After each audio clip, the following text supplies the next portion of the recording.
Hello guys, welcome to another video of stock market friends. Vikran engineering limited का जिस IPO का आज open होने जा रहा है, यानी complete analysis, business model, financial condition, performance, GMP कितना चल रहा है, लिस्टिंग कितना मिलेगा, अप्लाई करें या फिर नहीं, कंप्लीट एनालिसिस डिस्कस करने चलिए फ्रेंड्स, वीडियो को स्टार्ट करते हैं। आईपीओ 26 अगस्त ओपन हो रही है आज के दिन, 29 अगस्त क्लोज किया जाएगा। 3 डे आईपीओ है। और अगर हम बात करें गाइस, ₹1 का फेस वैल्यू है, 92 टू 97 रुपीज पर शेयर की प्राइस बैंड, 148 शेयर्स की लॉट साइज, कॉम्बो है fresh issue offer for sale का, जो कि अगर हम बात करें गाइस, कंपनी का 772 करोड़ का इशू साइज है। और अगर हम देखेंगे यहाँ पे लगभग 8 करोड़ शेयर्स का इशू किया जा रहा है, मतलब 8 करोड़ शेयर्स का इशू किया जा रहा है, जिसमें से फ्रेश इशू 721 करोड़ का, ऑफर फॉर सेल 51 करोड़ का। Book build IPO BSE NSE दोनों में लिस्टेड किया जा रही है। अलॉटमेंट डेट फाइनलाइज किया गया है कंपनी का 1 सितंबर का, और 2 सितंबर रिफंड रिलीज किया जाएगा, शेयर्स डीमैट अकाउंट में क्रेडिट होगा। 3 सितंबर लिस्टिंग डेट रखा गया है। रिटेल मिनिमम 1 लॉट अप्लाई कर सकते हैं, 148 शेयर्स मिलेंगे, 14,300 रुपीज पे करना पड़ेगा।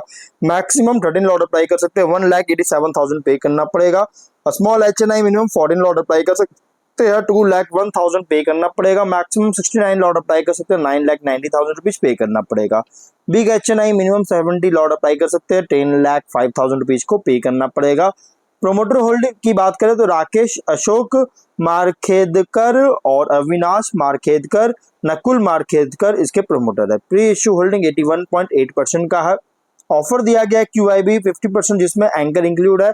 Big HNI 10%, small HNI 5%, retail 35% offer दी गई है। वहीं अगर हम उसके जीएमपी की बात करेंगे, कंपनी का जीएमपी 21 रुपीज का ट्रेड कर रहा है, 21.6% का लिस्टिंग एक्सपेक्ट कर सकते हैं, विच मीन्स 118 का एस्टिमेटेड लिस्टिंग प्राइस हो मान सकते हैं। अगर हम बात करें बिजनेस को लेकर, तो 2008 में इनकॉर्पोरेट किया गया था, जो कि एक ईपीसी कंपनी है। और कंपनी के प्रोजेक्ट्स में इंक्लूड है underground water distribution, surface water extraction, overhead tanks और नेटवर्क्स डिस्ट्रीब्यूशन का इसमें कंपनी प्रोवाइड करता है, प्रोजेक्ट्स है। सर्विस सेक्टर्स में बात करें तो पावर ट्रांसमिशन एंड डिस्ट्रीब्यूशन में अगर देखिएगा तो extra high voltage sub station में स्पेशलाइज है, अप टू 400 केवी तक, और comprehensive power distribution solutions provide करता है। वाटर इंफ्रास्ट्रक्चर में कंपनी प्रोजेक्ट्स में इंगेज है, जिसमें इन्वॉल्व है underground water distribution, surface water extraction, overhead tanks और डिस्ट्रीब्यूशन नेटवर्क्स। रेलवे इंफ्रास्ट्रक्चर में कंपनी रेलवे इंफ्रास्ट्रक्चर प्रोजेक्ट्स के में सर्विसेज प्रोवाइड कर रही है। और सोलर एनर्जी में अगर देखें तो सोलर एनर्जी ईपीसी प्रोजेक्ट्स में कंपनी लगातार प्रेजेंस एक्सपैंड कर रहा है। 30 जून के अकॉर्डिंग 45 प्रोजेक्ट्स कंप्लीट कर चुका है फॉरेन स्टेट्स में। लगभग total executed contract value 1920 crore के अराउंड है। और 30 जून के ऐसी डेटा के अकॉर्डिंग 44 ऑनगोइंग प्रोजेक्ट्स 16 स्टेट्स में कंपनी भी चल रही है, जो कि लगभग 5120 करोड़ का ऑर्डर्स है। एग्रीगेटिंग जो ऑर्डर है 51 करोड़ 120 करोड़ का, जो कि लगभग ऑर्डर बुक का मतलब टोटल ऑर्डर बुक का अगर देखिएगा तो यहाँ पे जिससे ऑर्डर बुक जो है 2442 करोड़ का अराउंड ऑर्डर बुक देखने को मिल रहा है। अब यहाँ पे कंपनी क्लाइंट्स में गाइस अगर बात करेंगे तो गवर्नमेंट सेक्टर जैसे एनटीपीसी, पावर ग्रिड और south Bihar power distribution, north Bihar power distribution, transmission corporation of Telangana limited, ये सभी इसके गवर्नमेंट क्लाइंट्स है। और अगर हम बात करें 30 जून के अकॉर्डिंग 761 परमानेंट एम्प्लॉइज का टीम है। Strength one of the fast growing APC companies है, जो कि टाइमली एग्जीक्यूशन करता है पावर ट्रांसमिशन और डिस्ट्रीब्यूशन और वाटर इंफ्रा सेक्टर्स में।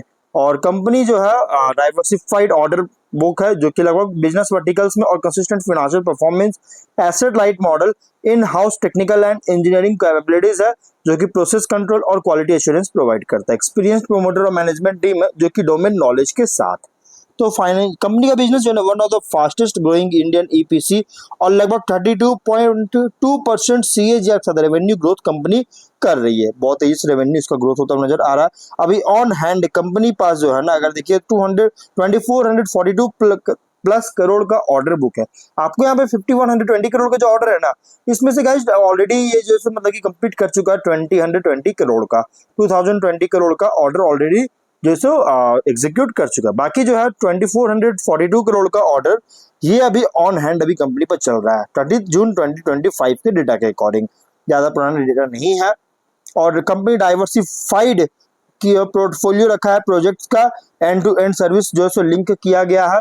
फाइनेंशियल की बात करेंगे तो 25 में एसेट 1355 करोड़ का नेटवर्थ 468 करोड़ का, रिजर्व 449 करोड़ का, डेट है 273 करोड़ का। रेवेन्यू प्रॉफिट 23 में 529 करोड़ का रेवेन्यू, 43 करोड़ का प्रॉफिट, 24 में 791 करोड़ का रेवेन्यू, 75 करोड़ का प्रॉफिट, 25 में 922 करोड़ का रेवेन्यू, 78 करोड़ का प्रॉफिट है। तो फाइनेंशियल अगर देखा है तो टॉप लाइन और बॉटम लाइन में ग्रोथ होता हुआ नजर आ रही है। ROE RONW 16.6% का, ROC 23.3% का, debt equity 0.6 time, PAT EBITDA margin 8.4 और 17.5% का, PB ratio 3.8 time, PE ratio 23 time का है।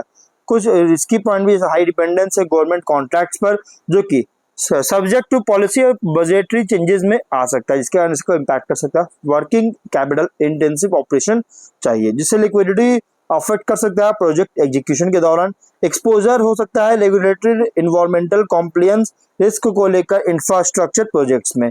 पोटेंशियल डिले हो सकता है अगर होता है प्रोजेक्ट एग्जीक्यूशन में अनफॉर्चुन साइट कंडीशंस और अप्रूवल्स के कारण। और कॉन्सेंट्रेशन रिस्क भी हो सकता है अगर एक सिग्निफिकेंट पोर्शन ऑफ रेवेन्यू भी जो है फ्यू लार्ज क्लाइंट से जनरेट कर रही है। ये कुछ रिस्की पॉइंट है कंपनी का। और अगर हम बात करेंगे कंपनी के कुछ और पॉइंट्स को, तो गाइस देखिए कंपनी मेनली जो इसका फंड्स जो मतलब कि देखिए इसका जो कंट्रीब्यूशन है पावर ट्रांसमिशन एंड डिस्ट्रीब्यूशन में लगभग साउथ से 53% का रेवेन्यू जनरेट कर रहा है, कंट्रीब्यूशन है। उसके बाद ईस्ट से, नॉर्थ में तो बिल्कुल से भी मतलब जनरेट नहीं हो रहा। हाँ, नॉर्थ में कंपनी का जो है ना वाटर डिस्ट्रीब्यूशन से जनरेट हो रहा है, जो कि लगभग 77% का नॉर्थ में डिपेंड करता है, और वेस्ट में 23% का। बाकी किसी में से रेवेन्यू जनरेट नहीं हो रहा। वेस्ट से रेलवे से जो है वेस्ट में मतलब कि जनरेट करता है लगभग 84% का, साउथ में 16% का। और यहाँ पे गाइस कंपनी का ओवरऑल अगर देखिएगा तो कंपनी हर एक मतलब कि डायरेक्शन से कंपनी नंबर जनरेट कर रहा है, बट डिपेंड कर रहा है गाइस कि रेलवे से जैसे अगर देखिए साउथ में डिपेंड करता है, वाटर में अगर देखिएगा तो नॉर्थ में डिपेंड करता है, और पावर में अगर देखा जाए तो साउथ वेस्ट और ईस्ट तीनों में डिपेंड करता है। तो ये थोड़ा सा मतलब कि देखिएगा तो एक अच्छी बात है कि ऑर्डर बुक डाइवर्सिफाई किया है कंपनी ओवरऑल। अगर यहाँ पे आप देखिएगा इंडिया के मैप में लगातार डाइवर्सिफाई किया, क्योंकि 16 तक वन स्टेट में कंपनी का बिजनेस था, और अभी अगर देखें 16 स्टेट में कंपनी का बिजनेस चल रहा है। ईपीसी सेक्टर तो है, ईपीसी कंपनी तो है, बट ये रोड कंस्ट्रक्शन नहीं करता है। स्ट्रेंथ क्या है, one of the fast growing engineering procurement EPC company, जो मैंने आपको ऑलरेडी बता दिया।